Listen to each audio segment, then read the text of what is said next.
नारायण।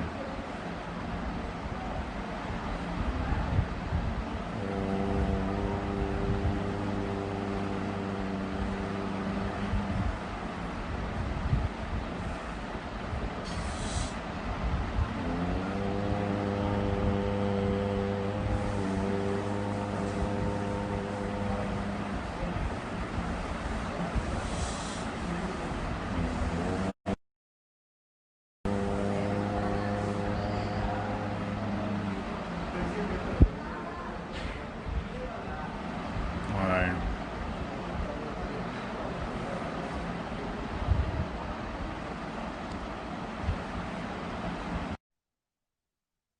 आज थोड़ा विलंब हुआ है, प्रातःकाल से रुद्राभिषेक का कार्यक्रम था, उसी में शामिल था, इस नाते आज विलंब हुआ है और दूसरे प्रहर हम लोग कार्यक्रम कर पा रहे हैं, तो इसलिए आप सबसे खेद व्यक्त करता हूं। अभी भी थोड़ा विलंब से आ पाया हूं, कुछ लोग प्रतीक्षा अवश्य कर रहे होंगे, तो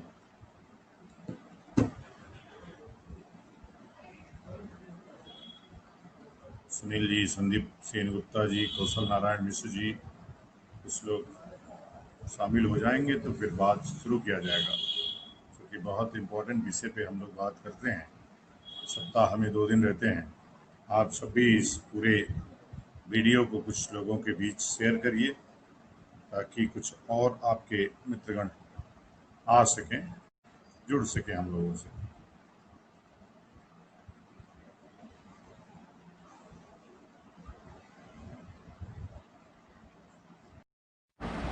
राम राज्य से राम मंदिर से राम राज्य, बहुत ही सौभाग्य की बात है कि आज लगभग 480 यानी 500 वर्ष बाद यह सुखद अवसर हम सबको प्राप्त हुआ है कि राम मंदिर बन जाएगा, राम मंदिर का शिलान्यास हो पाएगा। इसके लिए हम सब जितने भी आज 500 वर्षों में योद्धा हुए, मैं उस वंश परंपरा का व्यक्ति भी हूँ जिसके तमाम पुजारियों ने, जिसके कुल पुरोहितों ने जंग लड़ी, युद्ध लड़ी। 4 बड़े युद्ध, इस्लामिक युद्ध इस मंदिर के लिए हुए हैं, और आज उन सबको सच्ची श्रद्धांजलि होगी कि 500 वर्ष बाद भगवान राम अपने मंदिर में विराजने जा रहे हैं। इतने दिनों से बेघर, कभी टाट के पट्टी में, कभी बिना छत्र के, बिना उसके भगवान रहते थे। हम सबको बहुत पीड़ा होती थी, परंतु धन्यवाद है आदरणीय मोदी जी का कि वो स्वयं चलकर इस शिलान्यास को करने देश के प्रधानमंत्री होने के बावजूद भी आ रहे हैं। हम सबको उनका स्वागत करना चाहिए, हम सबको उनका अभिनंदन करना चाहिए। इसके पहले वाला भी जो हमारा लाइव था, क्योंकि ये जो इस्लामिक राष्ट्र बनने की प्रक्रिया है, वह जिस प्रकार से अभी चल रहा था समय, जो अभी पीछे के जितने भी लोकतांत्रिक राज्य आए थे, कांग्रेस के और अन्य के भी, उन सब ने ऐसा प्रयास किया है कि हिंदू धीरे धीरे समाप्त हो जाए। आप देख रहे हैं कि आज परंपराएं धीरे धीरे मर रही हैं, और परंपराओं का मरना एक राष्ट्र के मरने से बड़ा है। मैं वो देख रहा हूं कि अब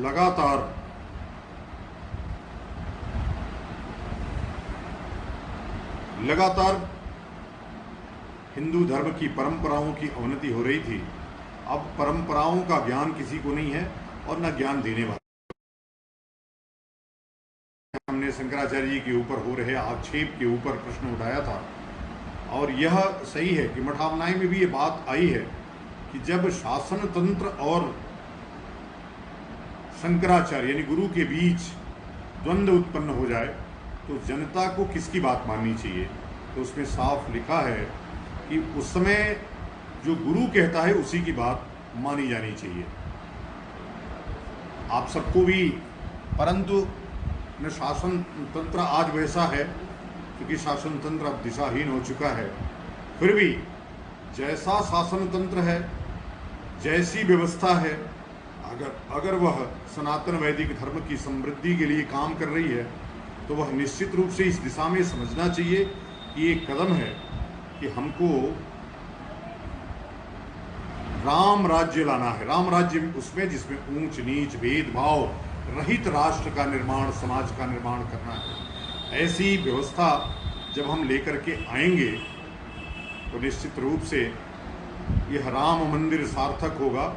आज आप देख रहे हैं पूरे उल्लास के साथ पूरा देश आह्लादित है, आनंदित है कि 5 तारीख को भगवान राम के मंदिर का शिला पूजन होगा। वैसे तो शिला पूजन कई बार हो चुका है, लेकिन फिर भी जब नींव बनने जा रही है तो उसमें मांगलिक पूजा आवश्यक है, वह पूजा हो रहा है।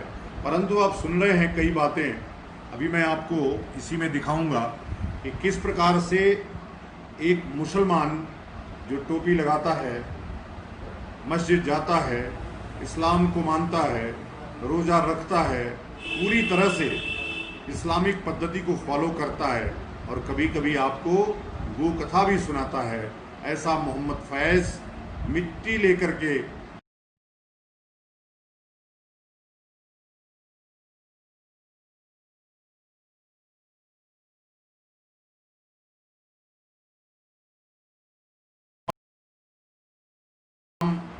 बिना मुसलमानों के हो नहीं सकता है, इसलिए वो मंदिर बिना मिट्टी के नहीं बन सकती है। कुछ लोग जो फैज़ को गालियां देते थे आज उसको बहुत अच्छा बता रहे हैं कि कल हम इतिहास में जब लिखा जाएगा तो उन जो हमारे क्रांतिकारी थे जिन्होंने बलिदान दिया, वो कुठारी बंधु थे जिन्होंने बलिदान दिया इस राम मंदिर के लिए, उनका नाम न हो और इस फैज़ का नाम, मोहम्मद फैज़ का नाम इतिहास के स्वर्णिम अक्षरों में लिखा जाए, यह प्रयास चल रहा है। बंधुओं, सेकुलरिज्म जैसी दोगली चीज कोई है नहीं और सरकार को भी तमाम इस ट्रस्ट में भी बैठे लोग और आरएसएस में भी बैठे लोग जो मुस्लिम परस्ती के कारण कुछ मुस्लिम मोर्चा, राष्ट्रीय मुस्लिम मोर्चा, फलाना मोर्चा, ढिकाना मोर्चा बना करके सेकुलरिज्म को हवा दे रहे हैं, ऐसे लोगों को बेनकाब करना चाहिए और इस तरह की दोगली और तीगली बातें नहीं होनी चाहिए। मैं एक बार इस बात को कह रहा हूँ कि ज़रा इसको थोड़ा शेयर करके बढ़ाइए, कुछ और लोगों की संख्या बढ़ेगी तो आनंद आएगा बात सुनने में।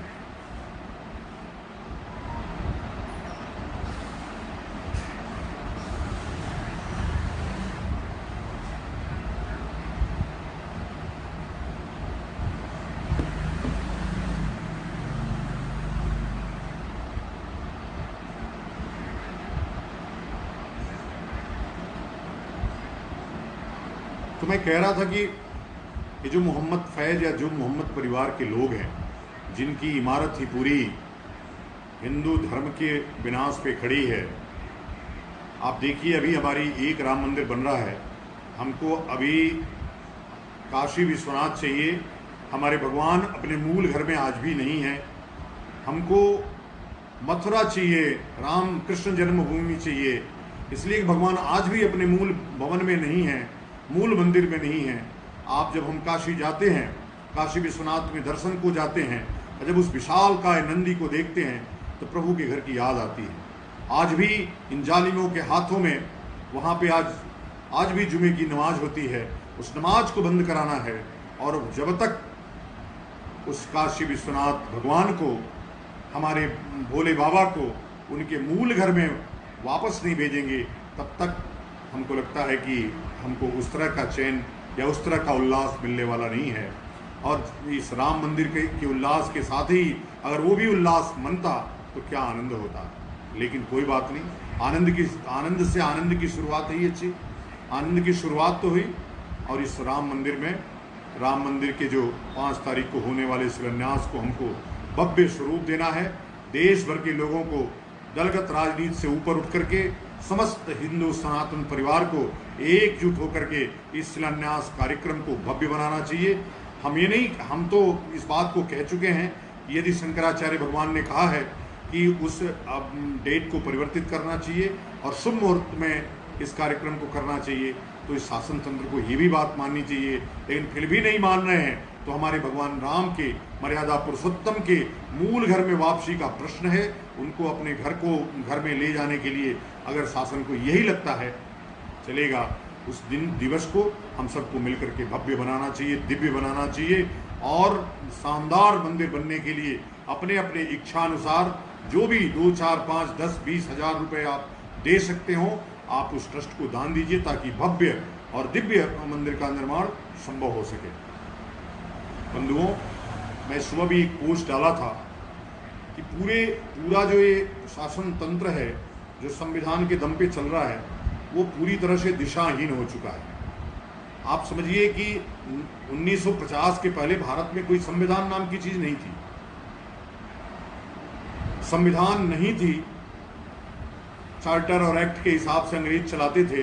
अंग्रेजों के पहले राजतंत्र था, उसके पहले भी राजाओं का एक सामूहिक यह राष्ट्र था, भारत था, लेकिन तब धर्म राज्य था। मैं फिर से चाहता हूं कि किस प्रकार से भारत भूमि में, चूंकि पूरी दुनिया के लिए भारत पवित्र भूमि है, जहां देवता भी अवतार लेने के लिए लालायित रहते हैं, ऐसे भारत भूमि की जो शासन व्यवस्था होनी चाहिए वह धर्म पे आधारित होनी चाहिए। एक व्यक्ति हमको कह रहे थे कि आपको धर्म पे बोलना चाहिए, आप राजनीति पे क्यों बोलते हैं। मैं उनको कह रहा था कि अगर मैं, किरण भाई हमारे लगातार यहाँ पे रहते हैं, आज नहीं दिख रहे हैं, लेकिन किरण को मैं कहना चाहता हूं कि यदि राजनीति धर्म से मुक्त हुई तो आवारा हो जाएगी, और मैं राजनीति को आवारा होने से बचाने के लिए लगातार उनको अपने नियंत्रणाधीन करना चाहता हूं। अपने ही नहीं, तमाम ऐसे जो धर्माचार्य हैं जो वास्तव में समाज की बेहतरी के लिए काम करते हैं, समाज के उत्थान के लिए काम करते हैं, सर्वभूत हितेरतः इस नियम के अनुसार काम करते हैं, ऐसे सभी धर्माचार्यों को मिलकर के शासन सत्ता को अपने नियंत्रणाधीन किए रहना चाहिए ताकि यह दिशाहीन न होने पाए। और बिना धर्म के चलने वाली शासन व्यवस्था, अधर्मी शासन व्यवस्था, आप समझिए वो कैसी होगी। आप देख रहे हैं पूरा जो शासन व्यवस्था है वो आकंठ डूबी हुई है। पूरी शासन व्यवस्था आकंठ भ्रष्टाचार में डूबी हुई है। ऐसी शासन व्यवस्था को हमको क्या करना चाहिए? ऐसी शासन व्यवस्था को परिवर्तन का क्या आधार है? संविधान में एक और संशोधन, फिर संशोधन, फिर संशोधन, फिर एक नए संविधान। उससे बेहतर है कि संवैधानिक व्यवस्था को समाप्त करके जो हमारे गीता में दंड विधान, शासन विधान, रामायण में जो हमारे दंड विधान और शासन विधान लिखे हैं उसके अनुरूप पूरी व्यवस्था को चलाना चाहिए और उसको संचालित करने में कोई दिक्कत भी नहीं आएगी। तो हम सबको, यद्यपि यह बात मेरी बहुत ही असंभव जैसी लगती है, असंभव तो आपको तब भी लगता होगा कि बिना तार के आपसे आज हमारी बात हो रही है, हम लगातार हम एक दूसरे को देख पा रहे हैं, वीडियो देख रहे हैं, एक दूसरे को देख सकते हैं। ये असंभव कार्य था, वो संभव हुआ। तो फिर से जो हमारी वास्तविक शासन व्यवस्था रही है धर्म पर आधारित, उसको क्यों नहीं लाया जा सकता? लाया जा सकता है कि नहीं लाया जा सकता है? यदि लाया जा सकता है तो ये संवैधानिक जो अत्याचारी व्यवस्था, आप समझिए कि किस तरह से आकंठ डूबा है। जो राजनीतिक व्यक्ति जितना व्यभिचारी, भ्रष्टाचारी, दुराचारी, अनाचारी, अत्याचारी होता है, आप उसको उतना ही ज्यादा सम्मान देते हैं। आजकल सम्मान का आधार सिर्फ और सिर्फ धन हो गया है, पैसा हो गया है। किसी का चरित्र, कोई चरित्र को देखने वाला व्यक्ति नहीं है। पहले चरित्रहीन व्यक्ति का कोई जल नहीं पीता था, जल नहीं कोई पीता था, इस भय से कोई व्यक्ति गलत कार्य नहीं करता था। आज कोई ऐसा हो रहा है क्या? यदि नहीं हो रहा है, वो शासन व्यवस्था और भ्रष्टाचारी होती चली जा रही है, तो उसको बदलने की कोई जुगत तो कौन लाएगा? धर्माचार्य लाएगा। आचार्य चाणक्य ने मगध शासन तंत्र को पूरी तरह से परिवर्तित करने के लिए कसम खाया उन्होंने, और पूरी शासन व्यवस्था को उन्होंने बदल डाला। और उन्होंने ही कहा कि जब शासन तंत्र अत्याचारी, अनाचारी, दुराचारी, भ्रष्टाचारी हो जाए तो धर्माचारियों को पूरी शासन व्यवस्था अपने नियंत्रणाधीन कर लेनी चाहिए और तब तक किए रहना चाहिए जब तक कि कोई योग्य शासक ना आ जाए। आपको लगता है कि आज वैसी शासन व्यवस्था हो गई है कि उसको बदल देना चाहिए? आपको लग रहा है कि नहीं लग रहा है? लग रहा है तो जरा लिखिए, कराइए। इसलिए कि अभी पानी सर से ऊपर जा रहा है। भ्रष्टाचार और व्यभिचार रूपी जो राक्षस है उसका मुंह बहुत बड़ा हो गया है। यदि हमने उसका वध नहीं किया, यदि हमने उसका वध नहीं किया और समाप्त नहीं किया तो धीरे धीरे ये सुरसा के मुंह से भी बड़ा हो जाएगा और फिर आप वापस लौट नहीं पाएंगे। तो मैं यही कह रहा हूं कि आइए मिलकर के एक प्राचीन भारत के नवनिर्माण के व्यापक संदर्भ में दलगत राजनीति से ऊपर उठ करके, जातियों के बंधन को तोड़ करके, पुरानी वर्ण व्यवस्था को स्थापित करके, पुरानी शासन व्यवस्था को स्थापित करके एक प्राचीन भारत, भव्य और दिव्य भारत, जिस प्रकार से हम भव्य और दिव्य मंदिर बनाने की बात कर रहे हैं वैसे ही भव्य और दिव्य फिर से शासन व्यवस्था ले आते हैं। नहीं तो यह व्यवस्था फिर से ठीक होने वाली नहीं है।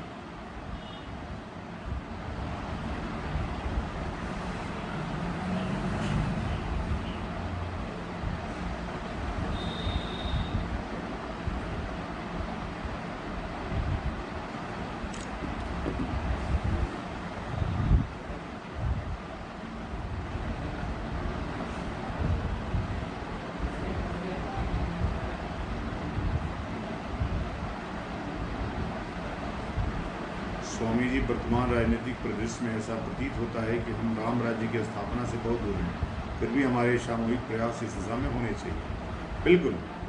कौन कहता है कि आसमां में सुराग नहीं हो सकता? एक पत्थर तो तबीयत से उछाला ना। ये जो शब्द है आसमां में सुराग जैसा है, तो आसमां में सुराग करने का मादा कौन रखेगा? हम सबकी एकजुटता, हम सबको एकजुट होकर के आना पड़ेगा, तभी जाकर के हो सकता है। आप आइए, शंकराचार्य परिषद से के जो अंकुरित हो रहा पौधा है, तमाम लोग इस पे आरोप लगा रहे हैं कि अभी केवल सोशल मीडिया पे काम चल रहा है। उसको मैं दिखाना चाहता हूं कि लगातार ये जो व्यवस्थाएं हैं, गांव-गांव लोगों की समस्याओं का समाधान करना, भ्रष्टाचार से लड़ाई लड़ना, विधर्मियों से लड़ाई लड़ना, तमाम लोगों को अपने वापस घर वापसी कराना, ये सब शंकराचार्य परिषद का काम है जो लगातार हम लोग कर रहे हैं। जो सोशल मीडिया पे आरोप लगा रहे हैं उनको आरोप लगाने दीजिए और उनको वास्तव में अपना काम करना चाहिए। भाई, अगर संगठन बुरा है, मैं बुरा हूँ, तो डॉक्टर ने नहीं कहा यहाँ आपको काम करने के लिए। आप अपना रास्ता देखिए। ये फ्लोटिंग पॉपुलेशन के ऑर्गेनाइजेशन है, लोग आते रहेंगे, लोग जाते रहेंगे। ये अहंकार में नहीं बोल रहा हूँ, लेकिन अनुशासनहीनता को लेकर के कोई संगठन नहीं बनाया जा सकता है। हम संगठन अच्छे कार्यकर्ताओं पर, अच्छे नागरिकों के दम पर चला रहे हैं और उन्हीं के दम पर चलेगा। चंद लोग जो मीडिया में ग्रुप बना करके 250 लोग हैं, उसमें से आप देखिए 250 लोगों में से एक लोग भी कभी लाइव पे नहीं आते हैं, कोई संवाद में शामिल नहीं होते हैं, वर्चुअल मीटिंग में शामिल नहीं होते हैं, लेकिन उनको आरोप चाहिए, उनको बड़ा कार्यालय चाहिए, उनको बड़ा पैसा चाहिए। तो ऐसे लोग जो हर जगह पहुंचते रहते हैं, हर जगह जाते रहते हैं, यहाँ भी आते रहते हैं, आते जाते लोग रहेंगे। संगठन यूं ही चलता रहेगा, बढ़ता जाएगा, चलता जाएगा। आप सबके सद्व्यवहार, सद्गुणों से, क्योंकि एक व्यक्ति, हमने एक रास्ता दिखाया है। यहाँ कोई चुनाव नहीं होना है कि आपके वोट की आवश्यकता है, हमको अपने जनबल भी नहीं दिखाना है। हमको क्वालिटी वाले 10 लोग चाहिए, 100 लोग चाहिए, जो मिलकर के एक अच्छे बृहत्तर भारत, प्राचीन भारत का पुनर्निर्माण कर सकें। और जो व्यवस्थाएं अभी चल रही हैं उसको, जो व्यवस्थाएं अभी चल रही हैं उसके परिवर्तन का मादा रखते हैं। अब देखिए, इंडिया दैट इज भारत, ये भारत के संविधान की प्रथम अनुच्छेद में लिखी गई बात है। इसमें जरूरत क्या है? इंडिया दैट इज हिंदुस्तान, ये शब्द क्यों नहीं हुआ? भारत दैट इज हिंदुस्तान, ये होना चाहिए। तो जो गलत चीजें हैं, ऐसे वहां भी राजनीति हुई। अभी देखिए, मोदी जी अयोध्या जा रहे हैं, वैसी जैसे नालायक को दिक्कत होने लगी। मोदी जी जब करतारपुर गए एक बार भी दिक्कत नहीं हुई। मोदी जी जब मस्जिदों में जा रहे थे तब एक भी बार दिक्कत नहीं हुई। मोदी जी जब श्रीलंका में चर्च में गए एक भी बार दिक्कत नहीं हुई। लेकिन मोदी जी अगर मंदिर जाने लगे तो सेकुलरिज्म खतरे में पड़ गए। भारत में सेकुलर संविधान होने के बाद भी ओवैसी जैसे नालायक लोग अल्पसंख्यक की श्रेणी में हैं। ऐसे संविधान को बदलना चाहिए कि नहीं बदलना चाहिए? आप जरा बताइए। जितने लोग इस प्रश्न को उठा रहे हैं कि भारत सेकुलर संविधान है, वह अल्पसंख्यकों की बात क्यों करते हैं? ऐसे लोग जो चाहते हैं कि भारत में जाति व्यवस्था खत्म हो, वो बुद्धिज्म की आड़ लेकर के आरक्षण ले रहे हैं कि नहीं ले रहे हैं? तो जरा बताइए, ये गलत है कि नहीं गलत है? तो ये है शंकराचार्य परिषद का वास्तविक काम। शंकराचार्य परिषद अपने आप को अभी धीरे धीरे हम लोग ग्लोबल हुए हैं, धीरे धीरे अंतर्राष्ट्रीय हुए हैं, और निश्चित रूप से कुछ नए लोग आएंगे, कुछ लोग जाएंगे, कुछ लोग रहेंगे। दिया वही जलेगा जिसमें तेल होगा, जिसमें मादा होगा, जिसमें क्वालिटी होगी, वही शंकराचार्य परिषद में टिक पाएगा। नहीं तो अपने अपने स्वार्थ लेकर के आने वाले लोग आएंगे, आपकी शिकायत करेंगे, फिर चले जाएंगे।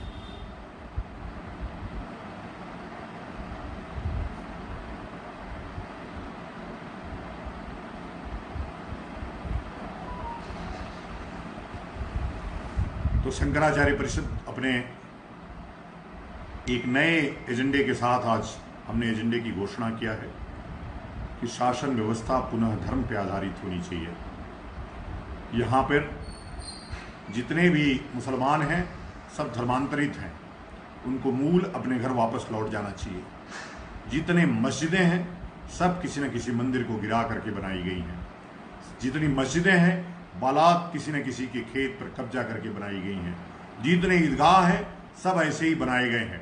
तो मैं उन मुसलमानों से जो वास्तव में हिंदू हैं, जो वास्तव में हिंदू थे, उनको सबको अपना इतिहास पता है, उनके मूल घर वापस लौटने की मैं गुजारिश करता हूं। और आकर के धर्म पर आधारित जो शासन व्यवस्था हमारी चल रही थी उसको पुनर्स्थापित करने के लिए जब तक इस काम को हम करेंगे नहीं, तब तक इस संविधान, अत्याचारी संविधान से कुछ होने वाला नहीं है। आप देखिए, जब से देश आज़ाद हुआ है तब से गर्त में जा रहा है, तब से पीछे की तरफ जा रहा है। हमारा चरित्र गिर रहा है, हमारी संस्कृति मिट रही है, हमारी सभ्यता मिट रही है। और इसको सेकुलरिज्म बता करके अल्पसंख्यक एक मंत्रालय बनता है, अल्पसंख्यक समुदाय का एक गठन होता है। इसलिए यह दोगला सेकुलर संविधान बिल्कुल नहीं चलने वाला है। और जिसको मुकदमा दर्ज कराना हो मेरे ऊपर दर्ज करा लेगा। उस मुकदमे कोई हमको पुलिस की भर्ती भी नहीं करनी है कि पुलिस में भर्ती होना है मुझे, हमको मुकदमा झेलना वो है। सच बात, तीखी बात बोलता रहूँगा, कहता रहूँगा। आप कभी हमको पार्टी के मुहर में शामिल करना तो बोलना, जब पार्टी की भी राजनीति करनी होगी खुले मन से आऊँगा, खुले दिल से आऊँगा। दोगली बात आपके सामने कभी नहीं करूँगा।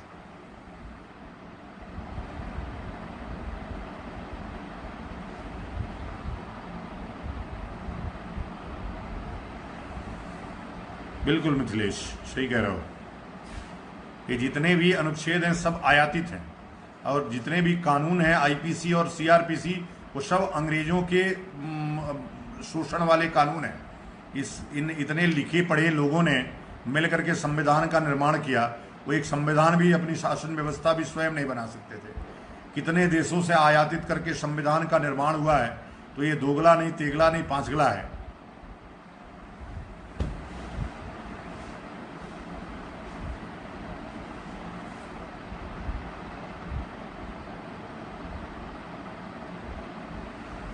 बिल्कुल, हमारे पंचदेव भाई बोल रहे हैं कि किसी भी संगठन को चलाने के लिए स्वार्थ की बजाय त्याग को स्थान दिया जाना चाहिए।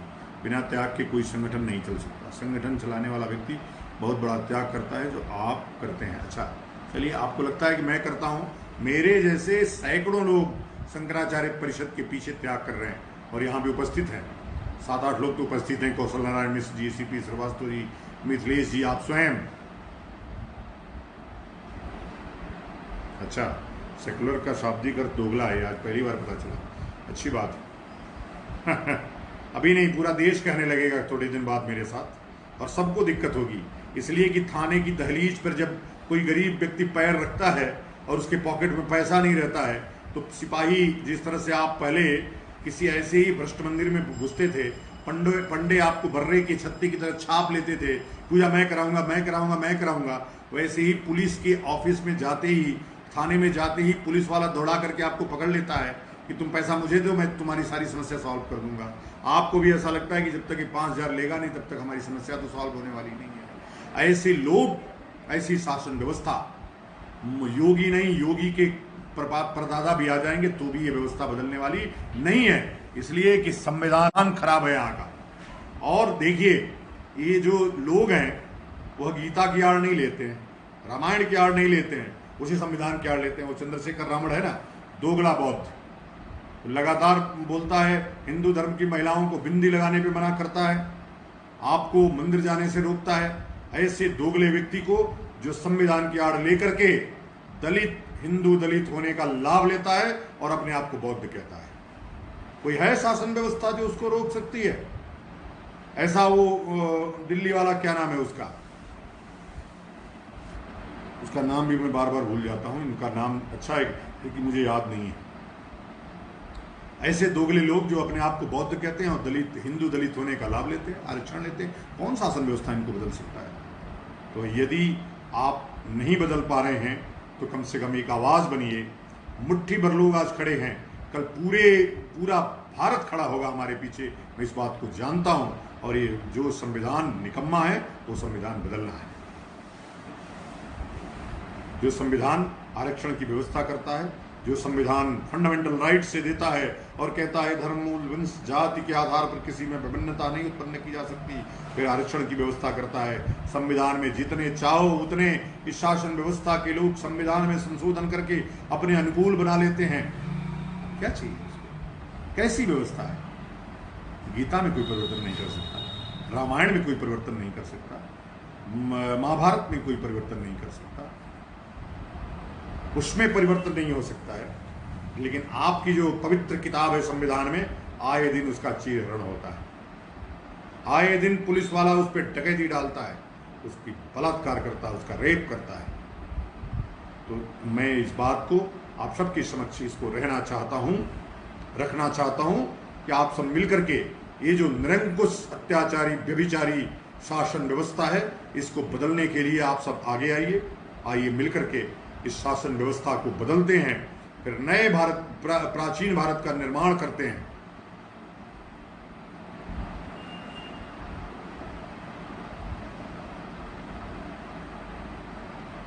उदित राज, हमारे कौशल नारायण मिश्र जी को याद है, उदित राज दलित है, सुरक्षित सीट से चुनाव लड़ता है और अपने आप को बौद्ध कहता है।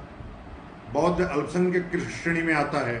बौद्धों का भी, जो बौद्ध हैं, जो दलित हैं, उनका भी हक खा रहा है। ऐसा लुटेरा आपका लोकसभा सदस्य बनकर के चला आता है, आप एक बार भी आवाज नहीं उठाते हैं, कोई न्याय व्यवस्था उसको दंडित नहीं करती है। चंद्रशेखर रावण दलित, हिंदू होने का लाभ लेता है और ऐसी शासन व्यवस्था। इसलिए मैं कह रहा हूं ये राम मंदिर नहीं है, हमारे राम राज्य की नींव है, इसको भव्य और दिव्य बनाना है और राम राज्य फिर से लाना है। राम राज्य मतलब ऊंच नीच के भेदभाव रहित समाज, ऐसा राष्ट्र जिसमें सभी सुखी हों। सर्वे भवन्तु सुखिनः, सर्वे सन्तु निरामया, सर्वे भद्राणि पश्यन्तु मा कश्चित् दुर्भाग् भवेत्।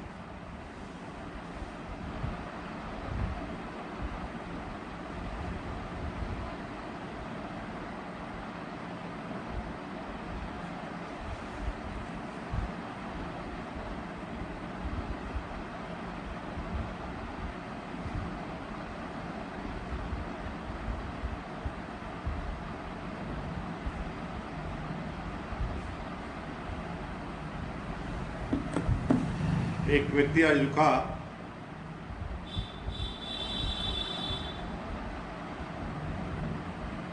सेकुलरिज्म की आड़ में राजनीतिक दल अपना उल्लू सीधा करते हैं। हाँ, ये सभी जानते हैं, फिर भी आप सेकुलरिज्म को क्यों बढ़ावा देते हैं? आप क्यों मानते हैं सेकुलरिज्म? ओवैसी बोल रहा है सेकुलरिज्म। आप कल्पना करिए, जो दाढ़ी रखता हो, टोपी लगाता हो, इस्लामिक सारी प्रतीक चिन्ह पहनता हो,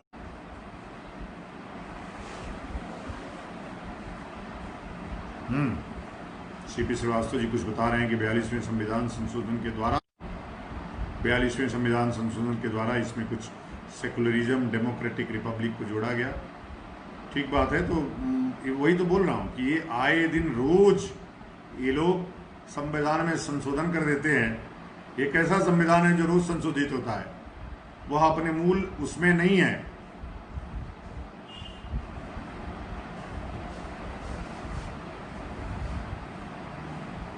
तो जो संविधान निकम्मा है, अत्याचारी है, उसको बदलना चाहिए। मैं बार बार इस बात को कह रहा हूँ कि ये जो राम का मंदिर बनने जा रहा है तो राम राज्य की नींव है। और मुझे उम्मीद है समस्त भारतीय हिंदू समाज से, मैं उसमें उन मुसलमानों को भी शामिल करता हूँ, उनको चाहता हूँ कि आप मन से, चूँकि क्या है, पहले जब बलात आपको इस्लाम तलवार के दम पे बनाया गया, क्योंकि उस समय उतने मौलवी और उतने मौलाना नहीं थे। आज तो गांव-गांव, शहर-शहर मस्जिदें बना दी गई हैं, सूफियों को छोड़ दिया गया था, लेकिन उस समय नहीं थे। तो आप इस्लाम तो स्वीकार कर लिए, लेकिन मंदिर जाते थे। आज भी तमाम आप देखते हैं कि कुछ लोग मंदिर जाते हैं, लेकिन वो इस्लाम को भी मानते हैं। तो दो नाव पे मत चढ़िए, नहीं तो दो नाव पे चढ़ना डाट। तो ऐसा आप मत करिए। आप अपने मूल धर्म को, अपने मूल घर को वापस आइए। आपका स्वागत, अभिनंदन हम लोग इतने उत्साह के साथ करेंगे। आपका शादी विवाह इतने उत्साह के साथ करवाएंगे कि आप भी क्या देखेंगे, निकाह को छोड़ करके जब आप विवाह में आएंगे, आनंदित हो जाएंगे। 2 मिनट में कबूल और 3 मिनट में तलाक। हमारे यहाँ ऐसा नहीं होता है। हम 7 फेरे लेते हैं, 7 जन्मों के लिए लेते हैं। तलाक कह देने से तलाक नहीं होता है। इसलिए ऐसी जो पद्धति है, ऐसी जो व्यवस्था है, उसमें आपको हम शामिल करने के लिए आह्लादित हैं, तैयार हैं आपका वेलकम करने। लेकिन यह नहीं होगा कि आप टोपी लगा करके भगवान राम के मंदिर में घुस जाइए, टोपी लगा करके आप उसकी नींव में मिट्टी डालिए। ये बिल्कुल स्वीकार नहीं करना चाहिए। सेकुलरिज्म ये कोई संघ का कार्यालय नहीं, शंकराचार्य परिषद का कार्यालय नहीं, भारतीय जनता पार्टी या कांग्रेस का पार्टी का, किसी दल का, किसी संघ का, किसी संगठन का मंदिर नहीं है। ये सबका मंदिर है। हाँ, लेकिन वो क्रांति करेगा कौन पंचदेव जी? क्रांति तो आपको करना है, और क्रांति यहीं से शुरू होगी। आप जरा इसको शेयर करिए, 5-6 उसमें समूहों में शेयर करिए। संख्या इतनी कम है, वैसे भी मैं चूंकि समय बता करके आया हूँ, लेकिन संख्या कम होती जा रही है। लोग इतने उच्छृंखल हैं, हम लोगों की बातें अब सुनने अच्छी नहीं लगती है। मैं कई बार सोशल मीडिया पे देखता हूँ कि गाने वालों के साथ 100 लोग, 150, 200 लोग देखते रहते हैं। लेकिन जहाँ पे आपके काम की बात होती है, जहाँ आपके उसकी बात होती है, वहाँ कोई आगे नहीं आता है, और आप भी इसको शेयर नहीं करते।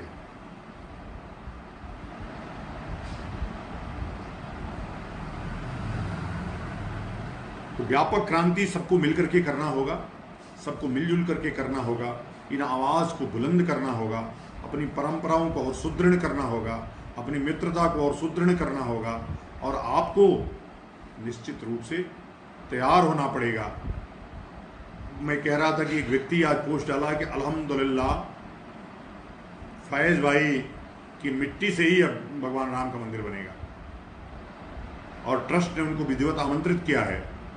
यदि ट्रस्ट ने ऐसा आमंत्रण दिया है, या ट्रस्ट की सूची में, अतिथि सूची में और फैज का नाम है, तो इससे दुर्भाग्यपूर्ण सनातन धर्मियों के लिए कुछ हो नहीं सकता है। जहां पे आप के आराध्य चारों पीठों के शंकराचार्यों को आमंत्रण न गया हो, हम उससे दुखी नहीं हैं। रामानंदाचार्यों को नहीं गया हो, माधवाचार्यों को नहीं गया हो, रामानुजाचार्यों को नहीं गया हो, और इस पाखंडी जो वास्तव में अभी भी न नाम छोड़ा है, न टोपी छोड़ा है, न नमाज छोड़ा है, ऐसे व्यक्ति को की मिट्टी से भगवान राम का मंदिर अपवित्र होगा, यह स्वीकार नहीं होगा। शंकराचार्यों को न बुला करके फैज को बुलाना, यह एक व्यक्ति के विकृत मानसिकता का परिचायक है। संघ आज खड़ा है, हिंदुत्व की नींव पर खड़ा है, हिंदुत्व के विचारों से खड़ा है।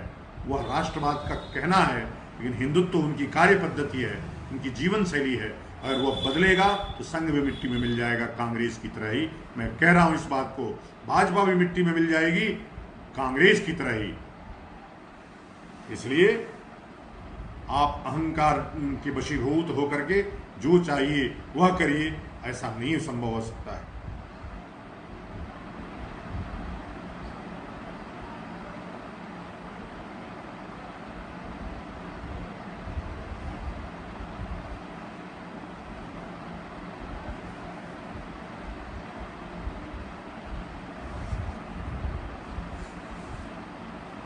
लेकिन जो दिवाली मनाने का आह्वान हुआ है, अवश्य दिवाली हर घर में मननी चाहिए, सभी सनातनियों के घर में मननी चाहिए।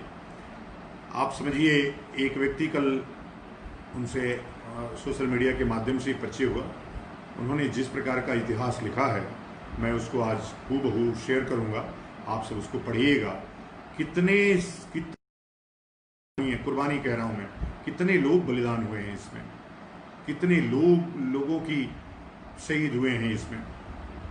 कुठारी बंधु तो चूंकि नाम है, उनके पहले लाखों की बड़ी संख्या में शहादत दिए हैं लोग, लेकिन फिर भी कोई इस्लाम नहीं स्वीकार किया, फिर भी सर कटा दिया, लेकिन राम मंदिर को बचाने के लिए कुछ भी करने के लिए तैयार हो गए। ऐसे रणबांकुरों से भरा था हमारा सनातन परिवार, आज कोई बचाने के लिए आगे आने वाला नहीं है। अभी कोई बता रहे हैं कि रमेश भाई रावल देव कि फैज ने कुछ हिंदू महिलाओं को पैर दबाने के लिए कहा कि मैं बाबा हूँ। ठीक बात है, उसमें कोई दिक्कत नहीं है, किसी की भी अगर वो थक गया हो तो सेवा करना चाहिए, लेकिन उसकी मिट्टी स्वीकार नहीं करनी चाहिए। हाँ, जरूर स्वीकार करना चाहिए। अगर फैज अपना नाम परिवर्तित करके हिंदू नामधारी हो जाए, फैज नहीं, मैंने नहीं बोला अनुराग, मैं बोल रहा हूं कि अगर ऐसा है तो ये दुर्भाग्यपूर्ण है, नहीं है तो इसका बहुत ही अच्छा है। पत राय जी ने कल अपने बयान में किया था कि ट्रस्ट ने उसको बुलाया है, फिर उन्होंने खंडन भी किया था, और ठीक बात है, उसकी कोई बात नहीं है। ये सनातनियों की ताकत का दम है, ताकत है कि कल से एक सुर में मैंने किसी को, एक दो दोगलों को छोड़ करके किसी ने फैज का समर्थन, फैज का कोई विरोध नहीं है,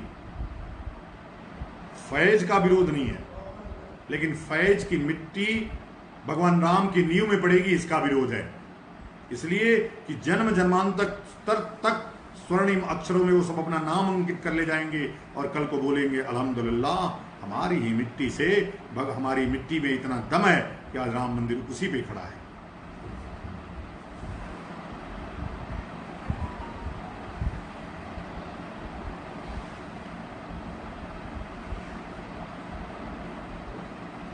ठीक है, दीप जलाएंगे, नरेंद्र मुदलियार जी हमारे कह रहे हैं। अच्छा, दीप, हम तो प्रधानमंत्री के आह्वान पे थाली पीट देते हैं, दीपक जला देते हैं, पर कोरोना तो भगा नहीं 20 दिन में। अच्छा, अब उनके कहने से नहीं, सभी सनातनियों की इच्छा है प्रभु राम का भव्य और दिव्य मंदिर बने। 500 वर्षों का जो हमारा संघर्ष है, सभी सनातनियों का संघर्ष है, वो संघर्ष आज रंग ला रहा है, भव्य और दिव्य राम मंदिर बन रहा है। इसके लिए प्रधानमंत्री को कोटिशा धन्यवाद, बहुत बहुत बधाई। कुछ लोग ऐसा सोशल मीडिया पे बता रहे हैं कि एक बार 90 या 91 में मुरली मनोहर जोशी जी के साथ नरेंद्र मोदी जी आए थे और उन्होंने संकल्प लिया था कि जब मैं आऊँगा वो अयोध्या, जब राम का मंदिर तैयार हो जाएगा। ऐसा संकल्पवान व्यक्ति का अभिनंदन और स्वागत होना चाहिए निश्चित रूप से। तो जो अच्छा करेगा उसको अच्छा हम लोग बोलेंगे, जो बुरा करेगा उसको ठोक के बजाएंगे भी, ठोक के कहेंगे भी।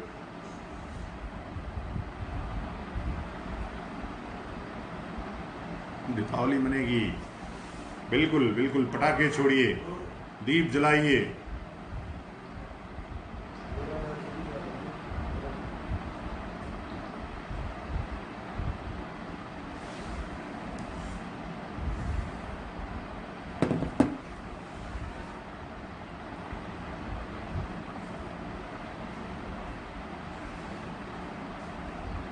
बस इतना ही कहिए कि यह जो मंदिर है वह किसी एक संगठन का ना होकर के रह जाए। इस देश में और मंदिर हैं, अभी लड़ाई बहुत लंबी लड़नी है। अभी देश में 35 ऐसी मस्जिद है जो मंदिरों को गिरा करके खड़ी हैं, उन सब की लड़ाई लड़नी है। अभी काशी और मथुरा की लड़ाई लड़नी है। तो इसलिए अभी जो संघर्ष है उसको, जो ऊर्जा है, जो जोश है, उस जोश को बचा करके रखना है।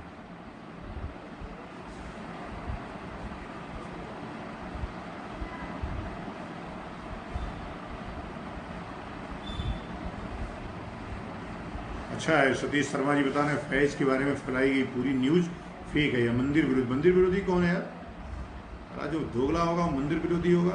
मंदिर विरोधी कौन हो सकता है? बिल्कुल नहीं। ये जो न्यूज है वो चल तो रहा है, पैदल अभी भी चल रहा है।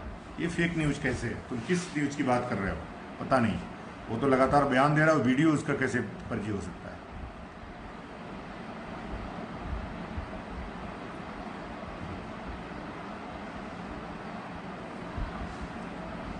संजय पाठक जी, सानिया पाठक जी, अच्छा बिल्कुल। दीपावली भी आने ही वाली है, वो भी भव्य दिवाली बनाएंगे।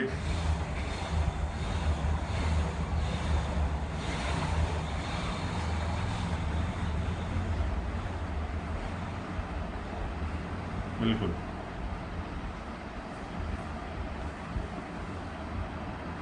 तो मैं इसको ये शब्द दे रहा हूँ कि संविधान में जो लगातार परिवर्तन हो रहा है उसकी जगह पे जो हमारी प्राचीन शासन व्यवस्था है उसको लाना चाहिए। और ये जो राम मंदिर की नींव पड़ने जा रही है, यह राम राज्य की नींव हो, शासन व्यवस्था परिवर्तन की नींव हो।